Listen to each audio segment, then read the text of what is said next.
14 জন রক্তদাতা দিবস বিশ্ব দিবস আয়োজিত আজকের এই নবজীবন কালেকশন কর্তৃক আয়োজিত আজকের আলোচনা সভায় অত্র উপস্থিত এখানে আমাদের প্রাণপ্রিয় থানার তদন্ত অফিসার সেকেন্ড স্যার এবং উপস্থিত মঞ্চে আমাদের ইউএস মডেলের মালিক সোহেল ভাই, সিটি হাসপাতালের মালিক আনিসুজ্জামান এবং অন্যান্য সংগঠন উপদেষ্টা এবং ব্লাড কালেকশনের যারা উপস্থিত আছেন ভাই ও বোনেরা, আসসালামু আলাইকুম রহমতুল্লাহ।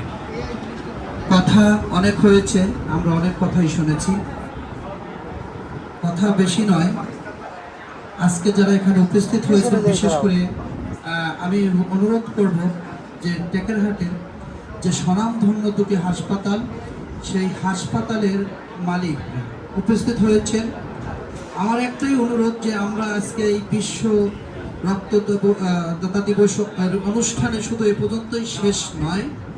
আপনারা যারা আছেন সোহেল ভাই, আনিসুজ্জামান, এরা এদের দিকে লক্ষ্য রাখবেন। আপনারা যদি বড় দুটো হাসপাতাল টেকেরহাটে আছেন, এরা যদি লক্ষ্য রাখেন, অবশ্যই এদের দ্বারা আমাদের অনেক দূর এগিয়ে যাওয়া সম্ভব। শুধু এখানেই সম্ভব নয়, সুতরাং এই টেকেরহাট রাজৈর মাদারপুর পেরিয়ে সারা বাংলাদেশে এই নবজীবন ব্লাড কালেকশনের যে আকর্ষণটা বা এটা একটা নাম, এটাকে ছড়িয়ে দেওয়া সম্ভব।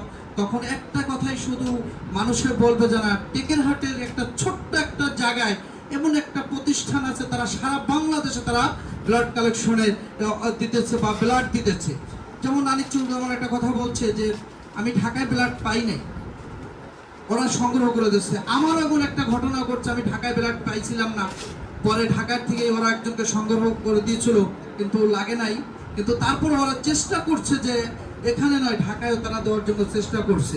কিন্তু আমরা যারা সমাজে আছি, আমরা যদি ওদের উৎসাহ দিতে পারি, আমরা যদি ওদেরকে সামনের দিকে এগিয়ে নিয়ে যেতে পারি, অবশ্যই এদের দ্বারা ভবিষ্যতে আমাদের অনেক কিছু করা সম্ভব। আর যদি উৎসাহ না দেওয়া হয়, এদেরকে কোনো ভালো সম্মান না দেওয়া হয়, অবশ্যই আমরা তাদের থেকে আমরা পিছিয়ে পড়ব। যখন আমার রক্ত লাগবে, আরেকজনের রক্ত লাগবে, ব্লাড লাগবে, কিন্তু ওরা অগ্রসর হবে না। সুতরাং আমাদের এদের উৎসাহ দিয়ে এগিয়ে রাখতে হবে। সুতরাং আমরা অনুরোধ করবো সকলকে, এবং যারা এখানে উপস্থিত আছেন এবং সাংবাদিকদের মাধ্যমে আমি বলবো যে আপনারা এটাকে ছড়িয়ে দেবেন যে রক্ত বা ব্লাড যদি কারো দেহের থেকে দেওয়া হয় বা বের করা হয়, তাতে তাদের কোনো ক্ষতি হয় না। সুতরাং সকলকে উৎসাহ করতে হবে যে আমার ভাই আছে, বোন আছে, যে তুমি ব্লাড দাও, ব্লাডে তো কারো শরীরের কোনো ক্ষতি হচ্ছে না, কোনো আমাদের সমস্যা হইতেছে না।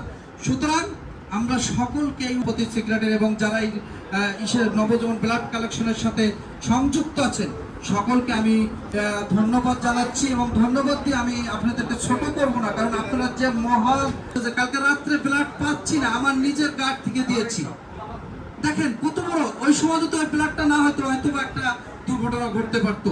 সুতরাং আমাদের সকলে শুধু এখানে বসে থাকলেই হবে না, বা এখানে কথা শেষ করলে হবে না, আমাদের সমাজকে সরিয়ে দিতে হবে। এবং আশা করি এখানে যারা আছেন, মাদক নিয়ে যে কথাগুলি হয়েছে, আমি এখানেও একটা কথা বলে আমি শেষ করব যে আমরা মাদকের বিরুদ্ধে যদি আমরা এখানে যারা রক্ত দিতেছে, রক্তদাতা আছে, যদি সকলে আমরা ঐক্য হই, আশা করি অন্তত আমাদের এই সমাজ থেকে, আমাদের এই মাদক নামক ব্যাধি থেকে আমরা মুক্ত পাবো।